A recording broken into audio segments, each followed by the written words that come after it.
Hello everyone, this is Chanchal from excellence English. आज हम बात करने वाले हैं उन सवालों के बारे में जो अक्सर स्टूडेंट्स के मन में उठते रहते हैं कि क्या हम इंग्लिश सीख सकते हैं, क्या हम इंग्लिश में बात कर सकते हैं। तो उन्हीं सवालों का जवाब पाने के लिए आज हम बात करेंगे मिस्टर अरविंद नेमा से। पिछले 20 सालों से हजारों स्टूडेंट को ट्रेन कर चुके हैं और उनके ट्रेन किए गए स्टूडेंट्स आज मल्टीनेशनल कंपनीज में अपने एक लेवल पर, अपने एक सैलरी पैकेज पर काम कर रहे हैं। तो हम बात करना चाहेंगे मिस्टर अरविंद नेमा से। तो सर, स्वागत है आपका। Thank you. हम आपसे कुछ सवाल करना चाहते हैं, जैसे कि स्टूडेंट्स के मन में रहता है कि क्या हम बेसिक से इंग्लिश सीख सकते हैं। डेफिनेटली इंग्लिश बेसिकली देखा जाए तो हमें बेसिक से ही स्टार्ट करना चाहिए जी। बहुत बार ऐसा होता है कि स्टूडेंट रैंडमली अलग अलग जगह से इंग्लिश पढ़ लेते हैं। आजकल जैसे बहुत बार ऐसा होता है कि यूट्यूब से भी अलग अलग चैनल से रैंडमली देख लेते हैं। रैंडमली मैं फोर्स कर रहा हूँ, मैं जोर दे रहा हूँ रैंडमली। कभी कहीं से कुछ पढ़ लिया, कभी कोई रील स्क्रॉल करते करते कोई अच्छा सा उनको लगा कि ये काम की स्क्रिप्ट है, उसको देख लिया और उसके आधार पर इंग्लिश बोलने की कोशिश करते हैं। तो वो ऐसा नहीं होना चाहिए। होना ये चाहिए कि इंग्लिश को प्रॉपर तरीके से, बेसिक से, सिस्टमेटिकली और हमें जीरो लेवल से स्टार्ट करते हुए सीक्वेंटली आगे चलना चाहिए। स्टेप बाय स्टेप आगे चलना चाहिए कि हाँ, कि पहले हमें ये सीखना है, फिर हमें ये सीखना है, फिर हमें ये सीखना है। तब कहीं जाके आपकी इंग्लिश प्रॉपर तरीके से होगी। और इंग्लिश बेसिक से स्टार्ट करने पर हम लोग इसलिए जोर देते हैं क्योंकि अगर आप बेसिक से स्टार्ट नहीं करेंगे ना, तो आपको प्रॉब्लम बनी रहेगी कि क्या सही है, क्या गलत है, क्या पढ़ना है, क्या नहीं पढ़ना। वो कंफ्यूजन लाइफ टाइम बना रहेगा। तो ये बात सर ने सही कही है कि एक स्टूडेंट को स्टेप बाय स्टेप चलना चाहिए। तो सर, क्या कोई हिंदी मीडियम का अगर स्टूडेंट है तो क्या वो इंग्लिश बोलना सीख सकता है? बिल्कुल आसान बात है ये तो। और बल्कि मैं तो ये कहूंगा कि हिंदी मीडियम वाले ज्यादा अच्छे से सीख पाते हैं। अच्छा। हाँ, इंग्लिश मीडियम वालों और हिंदी मीडियम वालों का अगर हम कंपैरिजन करें, मेरा अगर एक्सपीरियंस की बात करेंगे तो मैंने अभी तक जितने स्टूडेंट्स को इंग्लिश सिखाई है उनमें 90% स्टूडेंट्स का रेशो हिंदी मीडियम से रहा। अच्छा। हाँ, एक्चुअली क्या होता है कि एक तो इंग्लिश मीडियम वाला स्टूडेंट को ये समझ में नहीं आता और वो ऐसा रियलाइज बहुत बार नहीं करता कि उसको इंग्लिश सीखना है। उसको ऐसा लगता है कि मैं तो इंग्लिश मीडियम से, कॉन्वेंट से पढ़ा हूं तो मुझे सीखना नहीं चाहिए। और हिंदी मीडियम वालों को ऐसा लगता है कि नहीं, मेरी तो नीड है तो मुझे सीखना चाहिए। और जब वो हमारे पास अप्रोच करते हैं तो हम उन्हें जब बेसिक से सिस्टमेटिकली स्टेप बाय स्टेप लेकर जाते हैं तो वो सारी चीजें, उनके कॉन्सेप्ट्स क्लियर होते हैं और फिर बहुत अच्छी इंग्लिश लोग बोल पाते हैं। जैसे मान लीजिए मैं एक एग्जांपल दूं, अगर आप ऑल ओवर द वर्ल्ड बात करते हो, क्या हमारी इंग्लिश अमेरिकन और ब्रिटिशर्स से भी अच्छी होती है? हाँ जी सर। हाँ, तो मैं कहूंगा बिल्कुल होती है। ऐसे भी हम लोगों ने बहुत बार शोध पढ़े हैं कि ब्रिटेन जैसे देशों में और यूरोप के कई देशों में उनके स्टूडेंट्स को, उनके बच्चों को इंडियन इंग्लिश सिखा रहे हैं जी। आप कहोगे ऐसा कैसे? वो ऐसा इसलिए क्योंकि वो लोग जो इंग्लिश सीखते हैं वो इसलिए बोलते हैं इंग्लिश, वो बेसिकली इंग्लिश उनकी मदर टंग होने के कारण वो लोग बोल रहे होते हैं। उसमें बहुत सारे वो ऐसे वर्ड्स यूज कर रहे होते हैं जो कि स्लैंग्स होते हैं, जो कि उनकी लोकल लैंग्वेज होती है, वो लैंग्वेज का पार्ट नहीं भी होते हैं। लेकिन जब इंडियन इंग्लिश सीखता है ना तो वो चीजों को सिस्टमेटिकली सीखता है, रीजंस के साथ समझ में आता है। उसको ये सब समझ में होता है कि सिंगुलर क्या होता है, प्लूरल क्या होता है, कब कौन सा सेंटेंस बोलना है, कौन सी स्टैंडर्ड लैंग्वेज है, कौन सी लैंग्वेज स्टैंडर्ड नहीं है, कौन सी नहीं बोलना है, कौन सी बोलना है। तो इसलिए मेरा ये कहना है, मेरा ये मानना है, मेरा ये एक्सपीरियंस है कि जो हिंदी मीडियम के स्टूडेंट्स होते हैं वो हमेशा से अच्छे रहते हैं, अच्छे से, बल्कि उनका रेशो इंग्लिश मीडियम से हमेशा से ही ज्यादा रहता है। तो हिंदी मीडियम का स्टूडेंट बहुत अच्छी तरह इंग्लिश बोल पाते हैं, सीख पाते हैं। तो आपने देखा कि हिंदी मीडियम वाले स्टूडेंट्स भी इंग्लिश प्रॉपर सीख सकते हैं। तो क्या सर एज लिमिट भी यहाँ मायने रखती है क्या? नहीं, बिल्कुल भी नहीं रखती। किसी भी एज का स्टूडेंट, किसी भी एज का कैंडिडेट इंग्लिश सीख सकता है। इंग्लिश सीखने के लिए एज नहीं, इंग्लिश सीखने के लिए आपका इंटेंशन मायने रखता है। कि आपका इंटेंशन है क्या इंग्लिश सीखने का, क्या आपकी चाहत है इंग्लिश सीखने की। अभी मैंने लास्ट टाइम मीन्स में बात कर रहा हूँ जुलाई 25 की, हमारे पास एक एडमिशन आया था। उनका बर्थ 1987 या 1948 का था। तो आप सोच सकते हो कि लगभग उनकी एज 75 से भी ऊपर थी। 75। उनको भी हमने इंग्लिश सिखाई। अभी मेरे पास कुछ स्टूडेंट्स ऐसे हैं जिनकी एज 1950 के बाद की है, जिनका किसमें से एक दो है उनका बर्थ है 1975 का। तो ऐसे बहुत सारे स्टूडेंट्स हैं जो 50, 60, 70 की एज में है। और कई बार तो ऐसा भी हुआ है कि पूरा का पूरा बैच सीनियर सिटीजन का है, रिटायर्ड वाले बैठे हैं उसमें, पूरा बैच सीनियर सिटीजन का है और सीखते हैं। इंग्लिश सीखने में इससे कोई मतलब नहीं है, सिर्फ मैटर करता है कि आपका इंटेंशन, आपकी फीलिंग, आपका लगाव और आपका इंटेंशन कितना है। ओके। और अभी मेरे पास कुछ स्टूडेंट्स हैं जो 6 इयर्स के होंगे, जो अभी 3rd स्टैंडर्ड में भी हैं। और बहुत बार ऐसा होता है कि जब वो लोग शुरुआत में होते हैं तो अलग अलग सीखते हैं, लेकिन आगे जाकर दोनों एक साथ बैठ रहे हैं और साथ बैठ रहे हैं, साथ सीख रहे हैं, साथ बातें भी कर रहे हैं, तो ऐसा भी होता है। तो एज का कोई मैटर नहीं होता इसमें। तो सीधी सी बात है कि यहाँ पर इंटरेस्ट मैटर करता है। Interest matter. ओके। तो हम सर ये भी जानना चाहेंगे कि क्या डेली रूटीन की जो सेंटेंसेस होते हैं वो मैटर करते हैं कि इसमें? वही तो मैटर करते हैं। Okay. वही सबसे पहले मैटर करते हैं। यहीं पर लोगों की गलती होती है, क्या करते हैं, सबसे पहले टेंसेस सीख लेते हैं या सीखने की कोशिश करते हैं, फिर पैसिव वॉइस पढ़ने लग जाते हैं, फिर डायरेक्ट इनडायरेक्ट बोलने लग जाते हैं। मेरा सिंपल सा कहना ये है, मेरा सिंपल सा क्वेश्चन ये है, क्या हम जब इंग्लिश बोलते हैं तो पहले हम लोग डायरेक्ट इनडायरेक्ट बोलते हैं, रूटीन की बातें ज्यादा करते हैं? रूटीन की बात। जो हिंदी में आप बोलते हो ना, जैसे आप घर में हिंदी बोलते हो, जैसे बिल्कुल ऑर्डिनरी लेवल पे बोलते हो, हम वो सीखते हैं। मैं अक्सर क्लास में एक चीज बोला करता हूँ कि मैं कुछ भी एक्स्ट्रा ऑर्डिनरी नहीं पढ़ाता। अच्छा। हाँ, हम लोग तो नॉर्मल कॉमन पढ़ाते हैं। कॉमन जो हिंदी में आपको बोलना है वो सब कुछ इंग्लिश में आना चाहिए। जैसे मान लीजिए आपको बोलना है कि मेरा चाय पीने का मन हो रहा है, तो मन होने को कैसे बोलेंगे आप? सही है ना। अब ये आपने कहा कि मेरे पीछे मत पढ़ो, मैं इंग्लिश से तंग आ गया हूँ, मुझे तो इंग्लिश की आदत हो गई है, तो इनको कैसे बोले आप? तो ये सारी चीजें बोलना ज्यादा जरूरी है और यही सारे स्ट्रक्चर्स, यही सारी बातें आपको कॉन्फिडेंस देती है। कि आप जब ये सब चीजें बोलना सीखते हैं तो आपको एकदम कॉन्फिडेंस आने लगता है और शुरुआती दौर में अगर कॉन्फिडेंस आ जाए ना, तो फिर तो आपका काम ही हो गया, आप फुल टाइम उनको कॉन्फिडेंस से सीखते जाएंगे। मतलब डेली रूटीन से भी हम इंग्लिश बोलना सीख सकते हैं।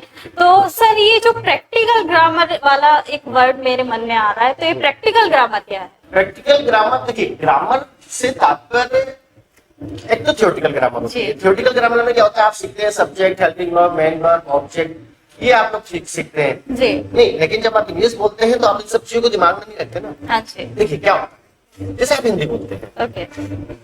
मेल अलग तरह से बोलता है, फीमेल अलग तरह से बोलता है। अगर मेल बोले कि मैं बाजार जाती हूँ तो अच्छा लगेगा सुनने में, लोग हंसेंगे बस।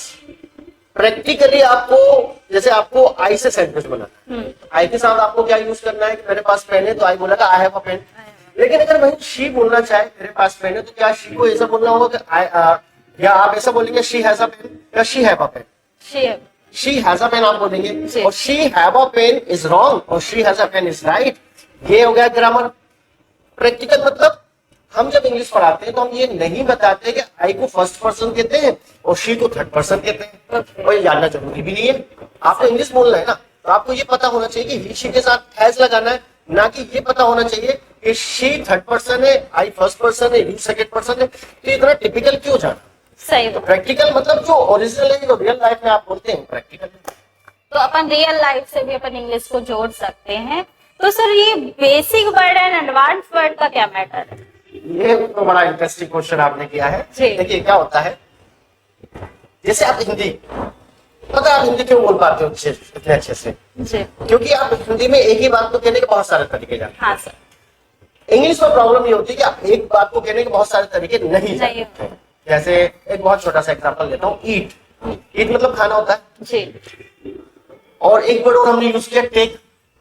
टेक मतलब लेना भी होता है और टेक मतलब खाना भी होता है। तो आप ईट के स्थान पर टेक का यूज कर सकते हैं। और एक वर्ड हम और यूज करते हैं हैव, HAVE, हैव के काफी सारे यूजेस हैं, खाने के लिए भी है, पीने के लिए भी है, कंज्यूम करने के लिए भी है, धूम्रपान करने के लिए भी है, और हमारे पास कोई चीज है उसके लिए भी, और भी बहुत सारी है। अब होता ये कि अगर मैं बोलूंगा I want to have tea, I want to have coffee, I want to have a samosa, तो आप बोलोगे सर पता नहीं क्या है का क्या मतलब है, सर लेना चाह रहे हैं, लेकिन हम तो बात खाने की कर रहे थे। तो यहाँ पर ईट अगर आप समझ पा रहे हो और आप हैव नहीं समझ पा रहे हो, तो हम ये बोलेंगे आपकी बेसिक वोकैब ठीक है, एडवांस वोकैब ठीक नहीं है। अगर आप वही सारे वर्ड्स एक साथ सीख जाए तो आपकी बेसिक वोकैब और एडवांस वोकैब दोनों साइमल्टेनियसली एक साथ कवर हो जाएगी और एक साथ आप इंग्लिश बोल पाएंगे आराम से। तो ऐसा होता है। अच्छा, तो अभी अपन ने बेसिक एंड एडवांस वर्ड के बारे में भी पूछा कि कैसे बेसिक एंड एडवांस वर्ड आप सीख सकते हैं। तो सर मैं ये जानना चाहूंगी, जो प्रोनाउंसिएशन रहती है इंग्लिश में और जो ग्रामेटिकली मिस्टेक्स होती हैं लिखने में, ज्यादातर स्टूडेंट्स इसमें ही फेल होता है, तो इनको कैसे सही करें? देखिए अगर हम बात करते हैं प्रोनाउंसिएशन होता है जी, वो बेसिकली जी, जी। प्रोनाउंसिएशन होता है। तो प्रोनाउंसिएशन के लिए हम लोग क्लास में जब स्टूडेंट्स को इंग्लिश बुलवाते हैं तो उसमें हम बहुत सारे रूल्स बताते हैं। ऐसा बहुत सारे लोग कहते हैं कि इंग्लिश में रूल्स नहीं होते हैं। जी, गलत है ये बात। ओके, सब कुछ रूल्स में होता है। एक्सेप्शन एक्सेप्शन यानी अपवाद बहुत ही कम होते हैं, बहुत कम होते हैं, तभी तो वो अपवाद जी। है। अगर अपवाद यानी एक्सेप्शंस बहुत सारे होंगे तो फिर वो अपवाद कहाँ रह जाएंगे, वो तो सही फिर है। ये बन जाएगा। जी, तो हम जब क्लास में पढ़ाते हैं तो हम प्रोनाउंसिएशन के कुछ रूल्स बताते हैं। ओके, जैसे कि एग्जांपल देता हूँ, जैसे एक वर्ड है टी। हम्म, टी के अलग अलग प्रोनाउंसिएशन होते हैं। जैसे जब टी स्टार्टिंग में आता है, ध्यान से समझिएगा, टी जब किसी शब्द के किसी वर्ड के स्टार्टिंग में आता है तो वो टा और ठा के बीच का एक प्रोनाउंसिएशन निकालता है। ओके, टीचर हम्म, टीचर नहीं होता टीचर, और टीचर भी नहीं होता, टीचर। टीचर, जब टी किसी लेटर के किसी वर्ड के बीच में आता है तो वो टा उठा के बीच का एक प्रोनाउंसिएशन निकालता है। जी, टूर्नामेंट, हम्म, टीचर, हम्म, टाउन। टी जब किसी वर्ड के लास्ट में आएगा तो वो टी होगा। ओके, टी टा पर टमाटर वाला टी, जी, ठीक है। लेकिन जब वो टी किसी लेटर के मिड में आ जाए यानी बीच में आ जाए जी, तो वो हो जाएगा डी। ओ, जैसे आप बोलते हैं वाट, WHAT, टी, टी लास्ट में आ रहा है जी, जी, तो वाट नहीं होता, दैट इज What वाट।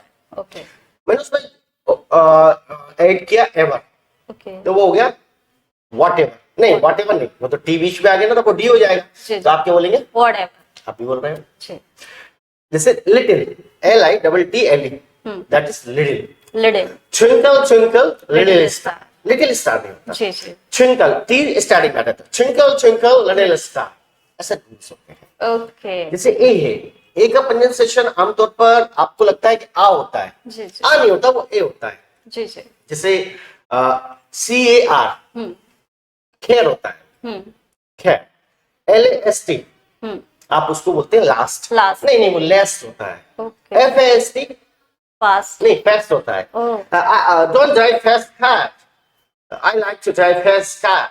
तो अंग्रेज क्या करता है, ऐसे होता है। तो last, how long will the class last, dance नहीं होता है, डेंस होता है। डांस, तो ऐसे रूल होते हैं कुछ। बी आएगा तो आपको अपने लिप्स मिलाना है, वी आएगा तो लिप्स टच नहीं करने हैं, सी आएगा तो कैसे बोलना है, डी आएगा तो, ये रूल्स हम क्लास में बताते हैं। तो ये तो प्रोनाउंसिएशन की बात हो गई। इसी के साथ साथ आप जब बेसिक की और ग्रामर की बात करते हो तो इसके भी रूल्स होते हैं जो कि प्रैक्टिकली जब हम लोग सिखाते हैं तो बहुत आसान शब्दों में पढ़ा पाते हैं। ओके, क्योंकि हम लोग थ्योरेटिकल नहीं ले जाते ना, सब्जेक्ट, हेल्पिंग वर्ब, जी, मेन जी। वर्ब और ऑब्जेक्ट, ये फॉर्मूला तो हमें पढ़ा नहीं है।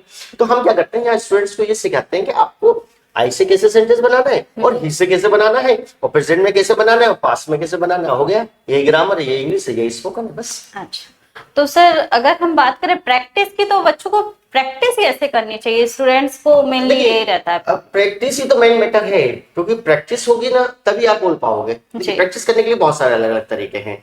जैसे अगर आप ऑफलाइन क्लास में हैं हाँ। तो ऑफलाइन क्लास में टीचर्स की भी ये ड्यूटी है और स्टूडेंट्स की भी ड्यूटी है कि मैक्सिमम टाइम हम लोग बोलकर प्रैक्टिस करें। ओके, टीचर बोले, बच्चे बोले, बच्चे बोले, टीचर बोले। अगर आप पुराने गुरुकुल पद्धति की भी बात करोगे ना जी। तो वहां पर आप ये पाओगे कि जो टीचर्स पढ़ाते थे पहले वो बोलते थे, उनके पीछे पीछे बच्चे बोलते थे। हाँ जी, सर। तो दैट इज प्रैक्टिस ना।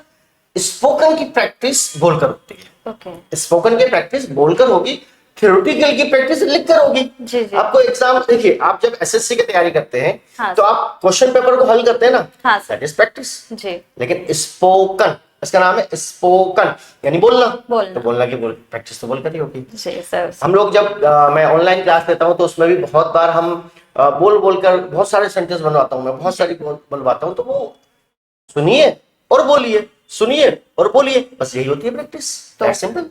Practice most and important of course practice makes man perfect, Okay. Practice से परफेक्शन आता है। तो सर इसमें जो हम बोले प्रेजेंटेशन का क्या रोल रहता है कि प्रेजेंटेशन कैसे करना चाहिए? देखिए जब हम बेसिक कंप्लीट कर लेते हैं हाँ जी। और फिर जब हम थोड़ा सा एडवांस लेवल पर आते हैं, जी। खासकर जब हम इंटरव्यू की प्रिपरेशन शुरू करते हैं, जब हम Okay. पब्लिक प्रेजेंटेशन की, पब्लिक स्पीकिंग की प्रैक्टिस शुरू करते हैं, तब हमें जो हमारे डेली रूटीन के सेंटेंसेस बोलने के बाद हमें डेली रूटीन में जो भी आपको सराउंडिंग दिख रहा है, ध्यान से समझिएगा जो मैं समझाना चाह रहा हूँ। जो भी आपके सराउंडिंग में डिस्कशंस चल रहे हैं जी। उस पर अपनी ओपिनियन क्रिएट करना शुरू कीजिए। ओ आप जो भी न्यूज़पेपर में पढ़ते हैं, मैं ये नहीं कह रहा हूं कि आप इंटरनेशनल टॉपिक पर बात कीजिए, जी। मैं ये नहीं कह रहा हूं कि आप कोई बहुत बड़े टेक्निकल टॉपिक्स पर सोचना शुरू कीजिए। आप आपके सराउंडिंग जो दिख रहा है उस पर इंग्लिश में सोचना शुरू कीजिए। ओके। कि मान लीजिए कि आपके घर के सामने नगर निगम ने कोई काम नहीं किया, तो सोच कर देखिए कि अगर आप उसकी कंप्लेंट इंग्लिश में करोगे तो कैसे होगी। अगर आपको कोई इशू पर बात करनी है, आपके कॉलेज के कोई स्कूल के कोई कंप्लेंट है या किसी मुद्दे पर आपको करना है, तो आप पहले उसे इंग्लिश में सोचना शुरू कीजिए। फिर अपन बात करते हैं, जब अपन ग्रुप डिस्कशन में जाएंगे, जब हम प्रोफेशनली ग्रुप डिस्कशन में इंटरव्यूज में जाएंगे, तो वहां पर भी जब वो किसी टॉपिक पर आपको बोलने को बोलेंगे, तो आपके पास अगर थॉट्स ही नहीं होंगे तो आप बोलेंगे कैसे? तो सबसे मेन प्रॉब्लम यहाँ पर इंग्लिश नहीं है, अब मेन प्रॉब्लम है थॉट्स पर। क्या हमें बोलना तो आता है लेकिन हमारे अंदर थॉट्स ही नहीं है, बोलेंगे क्या? तो थॉट्स लाने के लिए आपको डेली बेसिस पर जो भी आपके सराउंडिंग चल रहा है उस पर अपनी ओपिनियन बनाना शुरू कीजिए। मैं तो यहां तक कहूंगा कि शुरुआत में आप हिंदी में पहले अपनी ओपिनियन बनाना शुरू कीजिए, क्योंकि जब आप अपनी ओपिनियन बनाना शुरू करेंगे ना, तो आपके अंदर थॉट्स जनरेट होना शुरू होंगे। हम ये जानना चाहेंगे सर कि ये एडवांस इंग्लिश क्या है? एडवांस इंग्लिश मीन्स जो बेसिक होता है। एडवांस इंग्लिश में 2-3 अलग अलग तरह की चीजें आती हैं। जैसे हिंदी में कहावतें मुहावरे होते हैं ना, ऐसे इंग्लिश में प्रोवर्ब्स होते हैं, इडियम्स होते हैं, फ्रेजल वर्ब्स होते हैं, डिक्टम होते हैं, उनको भी साइमल्टेनियसली बोलना। जैसे एक अगर कोई चीज बहुत आसान है, हिंदी में भी होते हैं, जैसे कोई चीज आसान है तो आप उसको हिंदी में बोलते हो बाएं हाथ का खेल। बाएं हाथ का खेल मतलब कोई ऐसा काम जो आप अपने उल्टे हाथ से कर लेते हो बिना एफर्ट्स लगाए। आप वैसे तो सारे काम हाथ सीधे हाथ से करते हो, एफर्ट्स लगाना पड़ते हैं, लेकिन इतना आसान है उसे आप उल्टे हाथ से कर लेते हो। इसी तरह इंग्लिश में भी बहुत सारे फ्रेजेस होते हैं, जैसे कि हम बोल सकते हैं इजी, लेकिन उसको हम इंग्लिश में क्या बोलते हैं? Piece of cake. अब ये पीस ऑफ केक मतलब ऐसा लग रहा है कि कोई केक का टुकड़ा होगा, यहाँ पर पीस ऑफ केक का मतलब है बाएं हाथ का खेल, या केक वॉक, इसका मतलब ये बाएं हाथ का खेल। ऐसे बहुत सारे होते हैं, जैसे कप ऑफ टी बस की बात के लिए हम लोग यूज करते हैं, है ना। एक वर्ड है आई एम अफ्रेड। अब ऐसा लगता है कि आई एम अफ्रेड मतलब मैं डरा हूं, जबकि आई एम अफ्रेड का मतलब है आई एम सॉरी। तो ये एडवांस वर्जन में हिंदी की तरह कुछ कहावतें मुहावरे चलते हैं। एक तो ये बात हो जाती है। दूसरी बात क्या होता है कि जो हमारे रेगुलर सेक्शंस होते हैं उनके कुछ अलग तरीके से भी बोला जाता है उन्हें। जैसे मैं एक एग्जांपल लेता हूँ कैन का। मैंने कहा कि आई कैन स्पीक इंग्लिश, मैं इंग्लिश बोल सकता हूँ। ये बिल्कुल नॉर्मल बात है, सबको आता है, सब हर कोई बोल लेता है। लेकिन इसके लिए हमारे पास दूसरा स्ट्रक्चर है able to. I can speak English, I am able to speak English. इसमें थोड़ा सा डिफरेंस ये हो गया कि हमने कैन के पहले एम नहीं लगाया, कैन के बाद टू नहीं लगाया, जबकि एबल टू में हमने एबल के पहले एम लगाया और एबल के बाद हमने टू लगाया। तो I can speak English, I am able to speak English. और तीसरा हमारे पास इसी में कोई स्ट्रक्चर है कैपेबल ऑफ, और उसके बाद आईएनजी फॉर्म। ये थोड़ा सा डिफरेंट हो गया, बट तीनों का सेंस है। I can speak English, I am able to speak English, I am capable of speaking English, मैं इंग्लिश बोल सकता हूँ। अब हुआ क्या कि हमने एक ही बात को कहने के 3 तरीके सीखे। और सबसे अच्छी बात यह है इंग्लिश में ऑक्सफोर्ड डिक्शनरी में या ऑक्सफोर्ड की किताबों में इस बात को करने के लिए 3 ही तरीके हैं। वो तीनों हमने हमारे स्टूडेंट्स को पढ़ा दिए। तो अब उन्हीं बात को कहने का आपके पास दूसरा वर्जन हो गया। इसको हम एडवांस इंग्लिश भी बोलते हैं और मॉडर्न इंग्लिश भी बोलते हैं। आप सिर्फ कैन जानते हो, मैं थोड़े से ज्यादा जानता हूँ, इसलिए मेरी इंग्लिश आपसे थोड़ी सी बेहतर है। अगर आप भी वही जान जाएंगे तो आपकी भी होगी ना। जी सर, ऐसा होता है। तो अभी हमने देखा एडवांस इंग्लिश का। तो थोड़ा सा सर मैं रुक करना चाहूंगी इंटरव्यू प्रिपरेशन के लिए, क्योंकि बहुत सारे स्टूडेंट्स इस चीज से परेशान रहते हैं कि हम इंटरव्यू की प्रिपरेशन कैसे करें। ये बहुत महत्वपूर्ण आपने क्वेश्चन किया है जी। अगर हम इंटरव्यूज की बात करें तो इंटरव्यू की जो प्रिपरेशन है ना वो ओवरनाइट नहीं होती। मतलब ऐसा नहीं है कि कल इंटरव्यू है और अभी आप मेरी प्रिपरेशन करा दीजिए, तो वो नहीं होगा पॉसिबल। उसके लिए मिनिमम आपको कम से कम 15 दिन पहले या 1 महीने पहले से तैयारी करना होगी। ऐसा क्यों है? ऐसा इसलिए समझते हैं।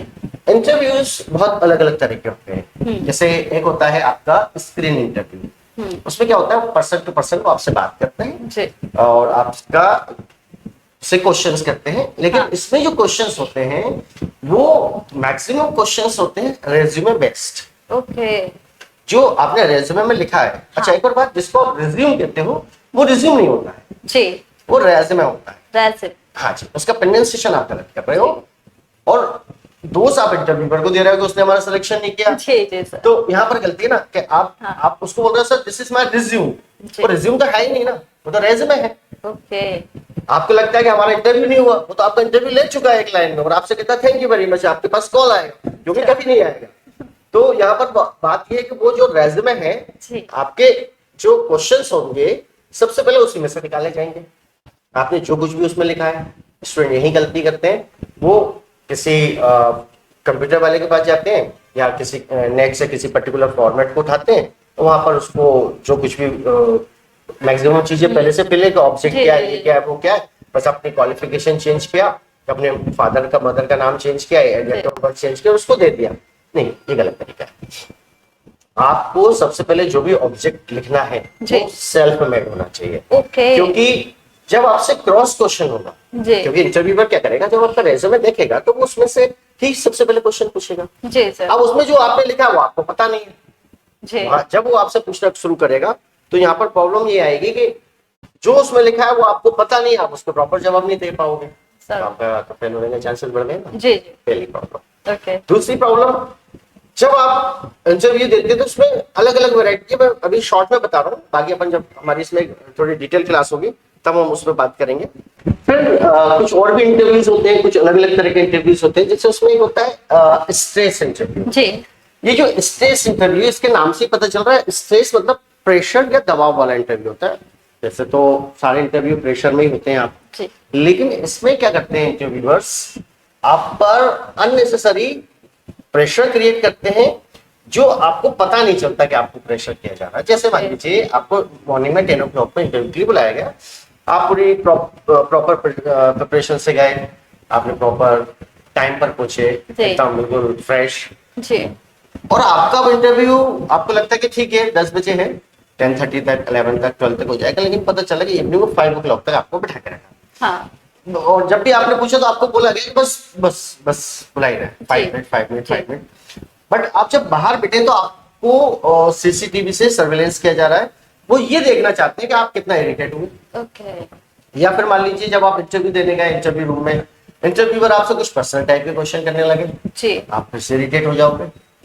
या आपसे क्वेश्चन करते समय पीछे बहुत सारा साउंड बज रहा है जो आपको प्रॉपर नहीं सुनने दे रहा, ओके। तो भी आप परेशान हो जाओगे। जी। या एक के बाद एक आप एक को आंसर कर नहीं पा रहे हैं, दूसरा इंटरव्यूअर आपसे क्वेश्चन कर ले रहा है। तो ऐसे बहुत सारे अलग अलग स्टाइल्स होते हैं जिसमें आपको स्ट्रेस दिया जाता है। उनका सिर्फ ये चेक करना उनका काम है कि आप रिएक्ट कैसे करोगे जब आप वर्किंग में होंगे, लेकिन ये छोटे मोटे इंटरव्यूज के लिए नहीं होंगे।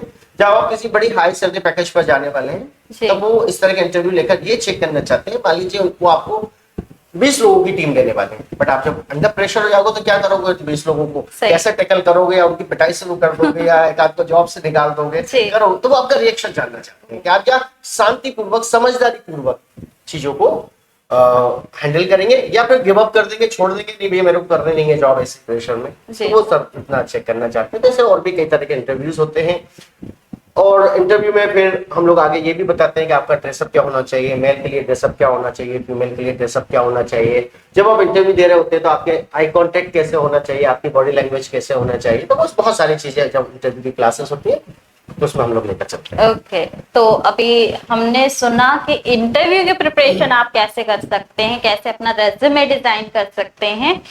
तो सर अब हम थोड़ा सा लास्ट की तरफ चलते हैं और हम आपसे जानना चाहेंगे कुछ मैसेज स्पोकन के स्टूडेंट्स के लिए आपकी तरफ से। हाँ, मैसेज इतना ही है, सबसे पहली बात कि आप तैयारी शुरू कीजिए। इंग्लिश बोलना है आपको तो आप पहले से सोच लीजिए कि आप बोल पाएंगे। आप बिल्कुल नेगेटिव थॉट्स अपने अंदर आने मत दीजिए। आप ऐसा बिल्कुल मत सोचिए कि आप नहीं सीख पाएंगे, या आप हिंदी मीडियम से हैं, या आपने पढ़ाई नहीं की हुई है, या आपको पढ़ाई छोड़ोगे बहुत लंबा समय हो गया है, या आप एक हाउसवाइफ हैं तो आप इंग्लिश नहीं सीख पाएंगे। ऐसा बिल्कुल भी नहीं है। मैंने ऐसे बहुत सारे स्टूडेंट्स को इंग्लिश सिखाई है जो कभी स्कूल नहीं गए, जिनको पढ़ाई छोड़े हुए 20-20 साल हो गए। आपको चंचल पता ही है, इवनिंग में 2-3 हाउसवाइफ आती हैं, हाँ। एकदम टिपिकल हाउसवाइफ, जिनको ये भी नहीं पता था कि कैपिटल ए और स्मॉल ए में क्या अंतर है। और आज आपको पता ही है वो एमबीए के स्टूडेंट्स के साथ बैठकर इंग्लिश में बातें कर रही हैं। तो ऐसा नहीं है, आपको सबसे पहले ये डिटर्मिनेशन करना है, आपको सबसे पहले ये निश्चय कर लेना है कि मुझे इंग्लिश सीखना है और मैं इंग्लिश सीखूंगा, फिर आपको कोई नहीं रोक पाएगा इंग्लिश सीखने से, इंग्लिश बोलने से और तरक्की करने से। Thank you so much sir. Have a nice discussion with you. Thank you Chanchal. Thank you sir. तो आज हमने देखा अरविंद सर ने हमारे बहुत सारे सवालों का जवाब दिया और आगे ऐसे ही बहुत सारे सवालों का जवाब हम लेते रहेंगे। Have a nice